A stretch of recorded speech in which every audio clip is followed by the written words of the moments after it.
Hey, what's up? How's it going, guys? I know it's been a while, so it's good to be back. Welcome to season 2 of White Rider. Today, we are going to be talking about stories and things that inspire people and make the world a better place, kind of deal.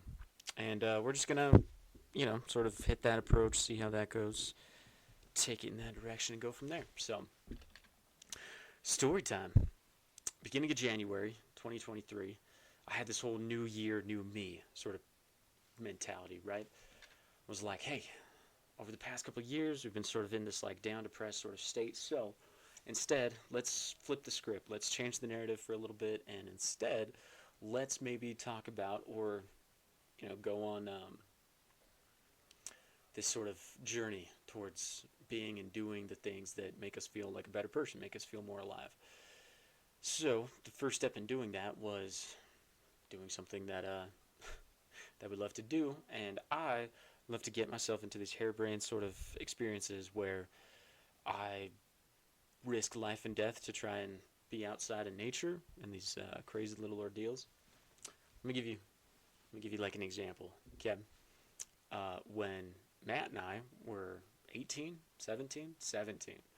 We were 17, I got into rappelling, and I thought rappelling was like the new and coolest thing I've ever seen in my life. So, to sort of foster and encourage that hobby, we decided we needed to go get the equipment. So we went to a local rock climbing store, walked inside the area, picked out a couple of carabiners, some like figure eights, some webbing for anchors and stuff like that. And we're like, oh yeah, we need rope. And so we looked at the rope, and the rope was going to be like $300 or $400, which was way outside of our 17-year-old budget. So we decided that we needed to come up with like a better option, better alternative. And so we started looking at, you know, what might be a better, more budgetary friendly sort of idea. The best, well, whenever you have those ideas, you have to go to the best place that can help. What's the word? Oh my gosh, I'm totally blanking right now. The best place that can help, dude. What in the world? I do a podcast like every single week. Well, not every week because we haven't done one in like the past 2 months, but we do a podcast pretty regularly and we talk to people, so words should not be this hard to find. But yeah, the best place to go that can help fund, not fund. Oh my gosh, this is ridiculous. I'm totally choking right now. It's okay. It's only the first episode of season 2, so that shouldn't be that big of a deal. But yeah, the best place you go to help outsource these budgetary dreams is Home Depot. And that's where we went. We went to Home Depot, we went to the back where all the towing stuff is, and we looked at the rope. We looked at what kind of options are available there. And yeah, we found this just, rope sort of used for towing for like 20 bucks. And that's what we used to go rappel off of like an 80-foot cliff. That's an example of some of like the harebrained stuff that we get into. But, the world is out there and dreams are not just going to come and take you with them. So, going back into the January part of how we were going to become a better person and follow the dreams that we wanted to be and become more of the person who we wanted to be, we thought the next best thing would be to hike up Mount Timpanogos, which, for those of you who don't know, Mount Timpanogos is a mountain that's in Utah. It's about 11, almost 12,000 feet tall, and has an elevation gain of about probably like 6 or 7 thousand feet. So it's a pretty intense hike, and we were gonna do it in the snow because we wanted to snowboard back down. Now, back in 2020, when all of COVID was happening and everything was shut down, um, you know, Caitlin and I decided that we would try to hike Timpanogos and do all that jazz. So that's what we did. We hiked up there and got about like 3/4 of the way, and then ended up snowboarding back down. And it was one of like the coolest experiences ever. So kind of wanted to resurrect that feeling again and convince myself and everybody else around me that life hasn't stopped and we still have the opportunity, not the opportunity, but the ability to continue to have happy memories and create happy memories. So the plan was to leave around 4 or 5 in the morning from a city that's like 15 miles south. It takes about a half an hour to get up there, and then pretty much hike as high up as we can in the amount allotted, and then snowboard our way back down. What actually happened was waking up at 11:30, and or not 11:30, I think it was like 9. Yeah, waking up at 9 and having this little mental conflict of whether or not I was actually going to go up. Well, the idea to go up actually won out, and so we left here around 10, got up to the trailhead by about 12, and then started off at that point in time. And yeah, it was grueling. I mean, I thought for at least the first mile, maybe 2 miles, and it's a 7 mile up, um, that it would be not covered in snow and just kind of that like weird winter tundra dry kind of stuff. But it was totally covered with snow, and we made it about 2 miles up without having to put snowshoes on, and then at that 2 mile mark, that's when we had to put the snowshoes on so that we could actually, continue up the mountain. And it was rough. It sucked. Like, the snow was super just soft and sugary. I mean, there was nothing to grab onto. Trying to climb up with snowshoes was really, really difficult. But we kept persevering through it. And we maybe got like another mile, mile and a half or so. So we were about halfway. We were about 3.5 miles up, maybe 4. And it was getting to a point where I was like, man, if I don't turn back now, I'm probably not going to get back before it gets dark. So we should probably just find a place where we can, snowboard down, and then we'll be fine. And this is where it kind of gets cool. You look at your options, right? I mean, there's places like there was this Karas, dang it, I forget the name of it. But basically, it's just a vein of snow that goes down the mountain, and it's a really nice, beautiful vein of snow. It kind of looks like a ski run. It's really nice and beautiful and clean and open. And then there was just this sort of mountain face on the other side, all of which required more hiking, all of which required me not possibly making it all the way back up. So we had to pick and choose carefully what we were going to do, and I decided to go for the Crowell. We'll call it Crowell. We decided to go for the Crowell, and that was to the left. So we took a left, we started hiking towards that, and there were like 2 more sort of hills that I had to summit before I could get to where that was, to where the corral was. So we get over the first one, take a break, watch Lux come up with a bunch of sticks because that's what she likes to do. She loves to fetch. And then we, started back again, and we summited the other hill, and this is like the coolest thing ever. As we summited that other hill, we saw this beautiful, beautiful, like, snow cave. And, oh man, it's so hard to describe.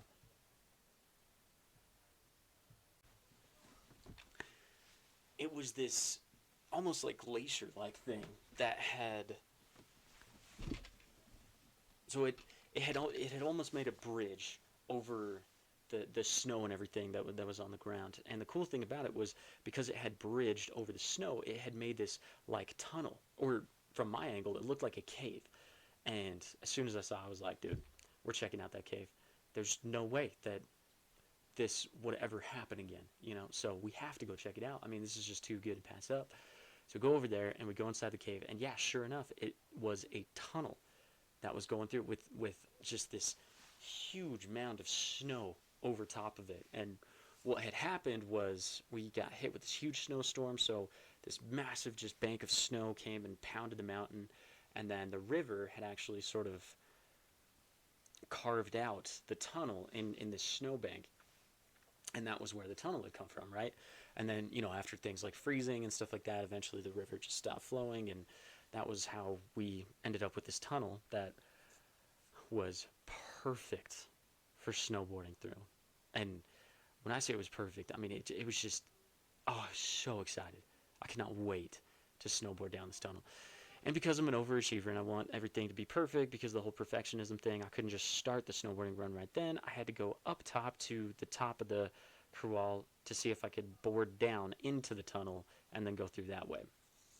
Did it work? No.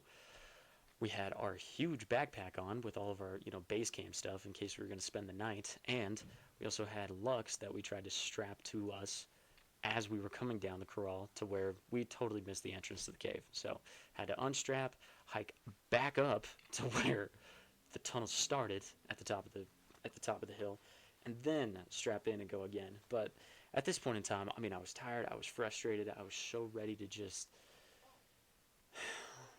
be on the mountain and get in that zone. I mean, everything had just been preparation and work and hiking and binding and things like that. And, I had accidentally dropped my shoe in the snow, so there was snow in my boot. And I had tried everything in my power to avoid that. So the fact that it happened, like, made me even that more infuriated. And I just wanted to just go, just be on the slopes and have that sort of surfing Zen meditation moment where everything sort of falls to the background and it's just you present with the mountain, and you kind of get in touch with your spiritual side, and you can use that to make the world a better place and take that back into work and things like that. And it was not happening. So finally we bind up. We ended up unstrapping Lux because there was no way we were going to board with Lux being strapped up like that. And so she was just going to have to chase me. And we're at the top of this tunnel, and we look down, and it just looks so menacing. I mean, it went from this beautiful blue and sparkly kind of thing to this sort of dark and almost shady sort of tunnel experience. And there was part of me that was like, you know what? You don't have to. I mean, it would be so easy to just, take your heel edge and go down and just, sort of take it real nice and easy. And once you get to a point where you feel like you can control it, then you can go ahead and bomb down. But, don't do anything that would be stupid or reckless, or, like, you don't have to you don't have to go the full 100 down this mountain. Like, relax, you got this, it's fine. And so I thought about it, and I actually was like, okay, cool, we'll do that. And then, I don't know, I just took a second to, like, kind of stop and breathe and really think about and visualize the opportunity that was there, or what we had in front of us. And what we had in front of us was this beautiful, just absolutely amazing snow tunnel that probably would never show up again. And we had one shot. I mean, we knew we're not coming back the rest of the winter, and, just the way the weather goes, it might not ever show up again. So with that one opportunity, I had to bomb it. I had to go down in one fell swoop as hard and as fast as I could, so that I could take everything with me, so that nothing else was left on that mountain, so that I didn't come back thinking, oh man, I wonder if I could have, or wow, there was so much beauty in that one moment, and I just sort of, let it go and put it off to the side because I wanted to play it safe. Just couldn't let that happen. So I did. I took a deep breath. I may have said an explicit, and then just bombed down the snow tunnel. And I'll tell you what, it was one of the most surreal and just out-of-body experiences ever. Because the sound of the snow just shooting behind you and echoing off the reverberations of the wall, and being able to look and see these intricate details in how the river carved out this snowbank flying past you, you feel like you're one with the mountain, or you feel like you're part of something bigger than yourself. And it's bigger in the sense that it's beautiful, and more beautiful than something you could ever create or ever even imagine, and you get the incredible blessing and honor of being part of it. And we killed it. I mean, we bombed it. There was even this little, like, snow jump at the end, and I haven't taken a jump in years, so it came up, and I was like, oh, shoot. And we went flying off the end and had that just exhilarating feeling of flying and the earth separating from underneath you, and then you land in the snow, and, we came out onto the beautiful glacier, and everything went from this like super closed up, very high intense tunnel to just whoosh, and suddenly it's open and immense, and you see the mountain and the valley below, and it just was, honestly, it was just heaven, you know. I still think about that from time to time. I think about how, like, in our daily lives, how we have these little moments or opportunities where everything is out in front of you, and you're never going to get it again, and you have the option to either take it and risk it, or play it safe. And there's no what am I trying to say here? Like, there's no right or wrong way here, or like, no, like, nobody's dying, nothing is being left on the table if you decide to bomb it versus whether you decide to play it safe. And I'm talking small things. I mean, making a sales call, deciding to go for a certain major, hanging out with certain friends or asking a certain friend out or things like that. I'm just saying, in those moments, nobody's going to live or die based on what you choose to have or do. The point of the story is recognizing it and being grateful for the blessing in the moment that is there. Because the fact of the matter is, and I'm going to go back to the snow tunnel as like a metaphor, whether we bombed it or whether we took hillside, there was no losing the beauty of the tunnel. The tunnel was still there. It just, depended on what kind of experience I wanted to have with it. And the cool thing is you have control. I had control over what kind of experience I wanted to have. And you get to choose that.